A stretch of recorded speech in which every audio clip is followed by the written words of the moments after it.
Dan sekarang saya rasa Clare sudah bersambung dengan kita semua. Hi Clare, can you hear us? Can you see us? Can you hear me? Yes. I hope you can hear me. Thank you very much for inviting me to join you in your very distinguished event with many very distinguished speakers. I hope I'll hear shout if we have no connection. It's early here in Europe. I'm very sorry I can't come to join you directly, but maybe you know that I have a few problems with visiting Malaysia at the moment, which I hope will change.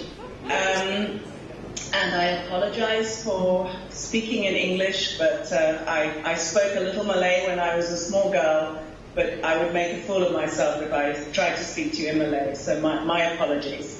I'm just wanting maybe to give you some perspective on the 1MDB story from abroad. When I started writing about 1MDB, maybe I was the only journalist chasing this story from abroad. Lots of journalists in Malaysia obviously knew a lot about the problem.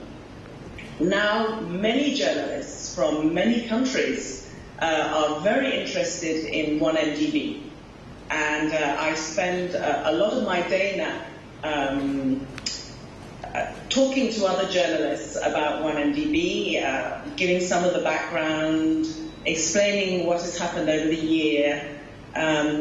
Often Malaysians say, why are you writing about 1MDB? I think I have a lot of good answers to that. The first one is that it's, of course, very difficult for Malaysian journalists to write about 1MDB. It's become more and more difficult for Malaysian journalists to cover this story because it is inconvenient to the government, and we have seen major crackdowns just in the last week. We've read a very senior group editor of the New Straits Times stepped down from his job because he felt he could no longer write the truth about 1MDB. He said things had got worse over the last year because of the 1MDB scandal for freedom of journalists. Now, from New Straits Times, who have been attacking me a lot, this is a very significant admission, very worrying for Malaysians.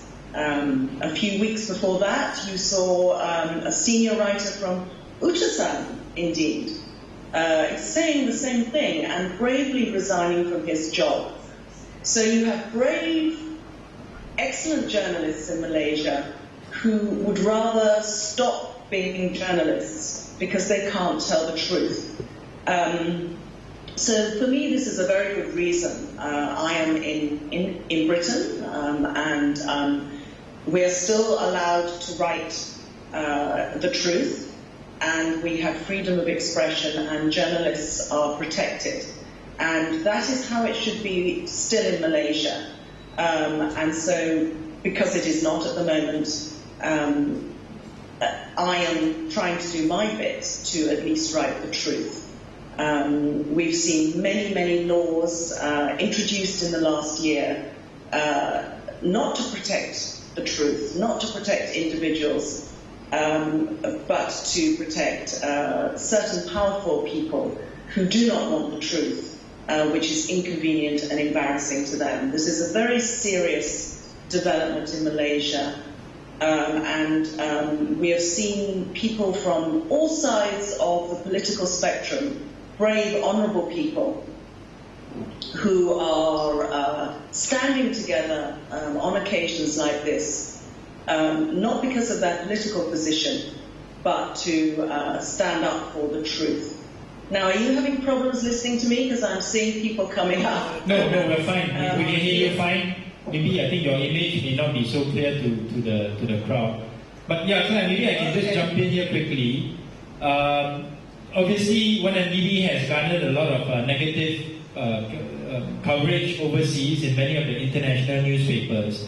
But perhaps you can tell us here in Malaysia, should we care that 1MDB is getting this much negative publicity overseas? What is the impact on Malaysians, from all this negative coverage?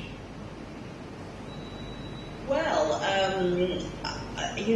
don't know if you should care about what other people are saying.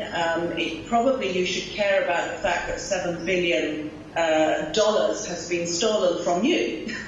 Probably you should care that your liberties are being taken away from you in order to cover up this scandal. As far as the foreign media is concerned, why do we care? Why are we writing about this? The answer is that this is not just a Malaysia problem. We have looked at the example of what's going on in Malaysia, and it's a very good example of global financial problems. You're seeing how the offshore banking industry and a corrupt behavior by banks are working together to hide criminal activities. People who should not be wealthy are able to hide their wealth from the rest of us through these systems. So that's why more and more the international media are interested in 1MDB. It's an example of a global problem that's affecting all of us. It's not just Malaysia in its little island. We are all connected now in the global economy, and problems that are affecting you affect us also. The Malaysians have clamped down on 1MDB. They're no longer covering the story. But now that the issue is out, of course, foreign regulators and foreign law enforcers are continuing to examine and investigate this stolen money.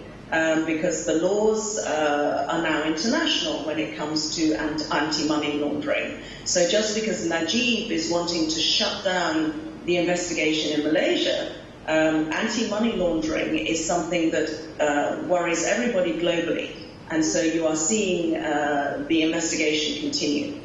And when you talk about negative coverage, negative reporting, this reporting is not against Malaysia. The reporting is against criminals from both Malaysia and also a large number of other countries, particularly where banks and businessmen have been supporting this theft and the money laundering of this money. So this is one very important reason why we are, all of us, interested in this story. And it's not about negative reporting of Malaysia. In fact, Malaysia could end up being a very positive example if this investigation continues and the whole truth comes out. It will be one example where the anti-money laundering enforcers have shown a victory, and maybe we'll see some positive changes thanks to Malaysia. So, this could end up being a, ironically, it may end up being a proud moment if we can solve this problem that's been giving Malaysia trouble. Yeah, we can hope that 1MDB would be a good lesson for other countries not to emulate, and for stronger mechanisms to be put in place to avoid something like this happening again. I think absolutely. This is why the foreign media are so interested in this story. I have spoken to a number of people who are not far away from the regulators who are looking at this, and they see this as a new dawn, a fight back against the abuses of offshore banking mechanisms. They are looking to clean up this problem, and Malaysia, thank you Malaysia, you may be helping the global regulators lead the way in improving this matter. Claire, now that many foreign media are starting to pay attention to 1MDB, what kind of role do you see yourself moving forward in terms of your journalistic attempts to uncover more information and to report on 1MDB? Well, actually, after a year, I think it's a huge relief for me and some of the journalists who first started looking at this internationally to see now that the crowd is moving in.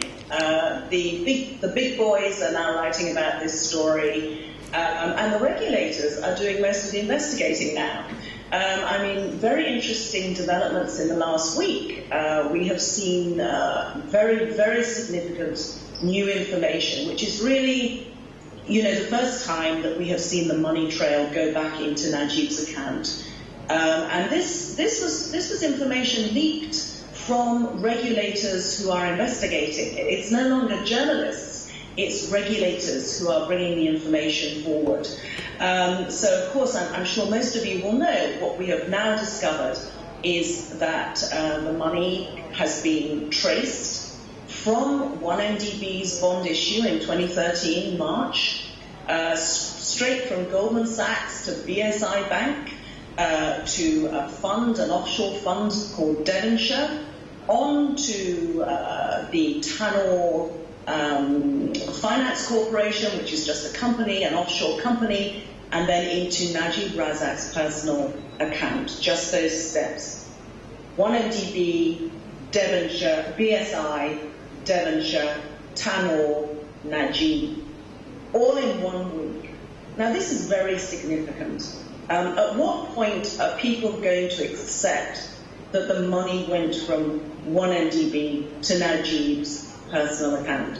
I mean, there are no royal Saudi figures here, and this is solid information.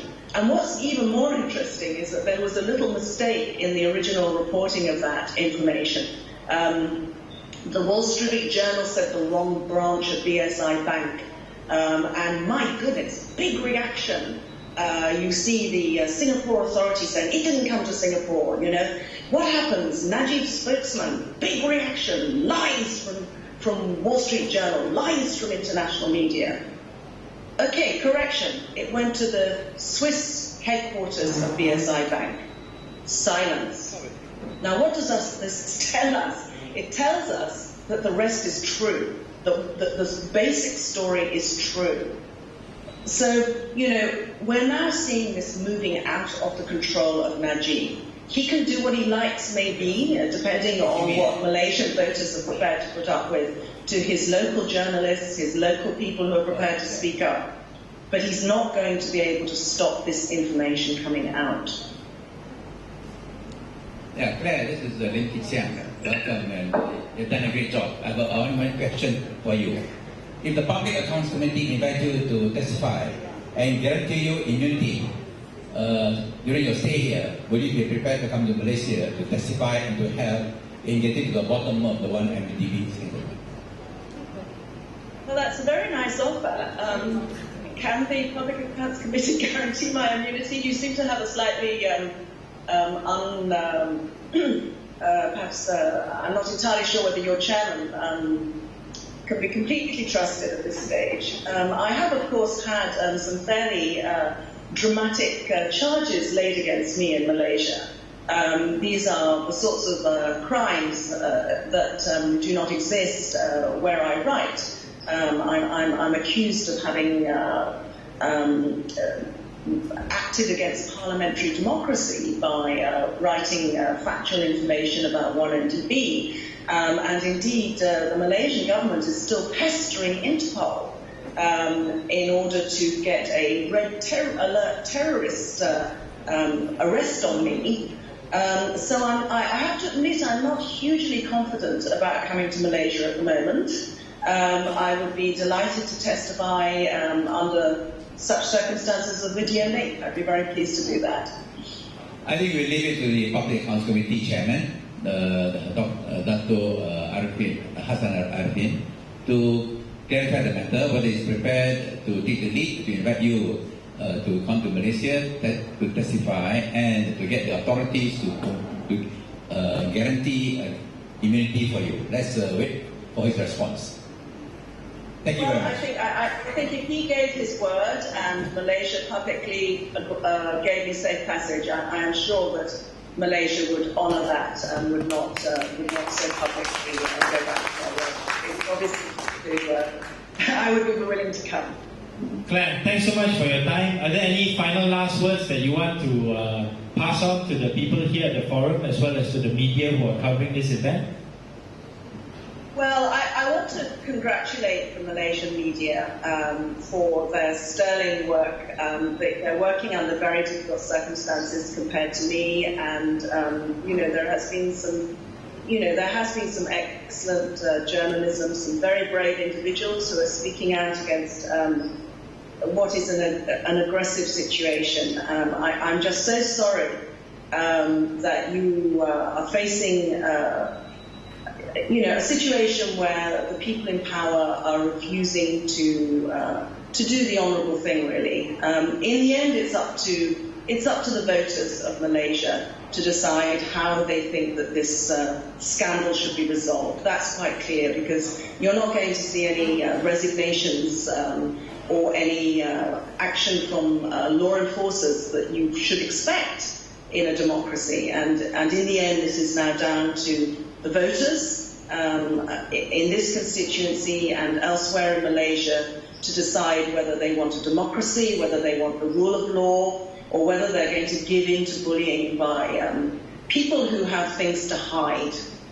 So I will keep trying to do my job from afar, and now I've given my pledge that, given certain guarantees, I have nothing to hide, and I'm very willing to share what information I can to help you resolve this problem. So I wish you all very well with your own conference, and I hope you have a clean election. Can we give a round of applause to Clare Brown? Thank you much, Clare, and I'm sure we'll hear from you in the near future, given the fact that there's still a lot to uncover on 1MDB. Thank you very much. Thank you. Thank you.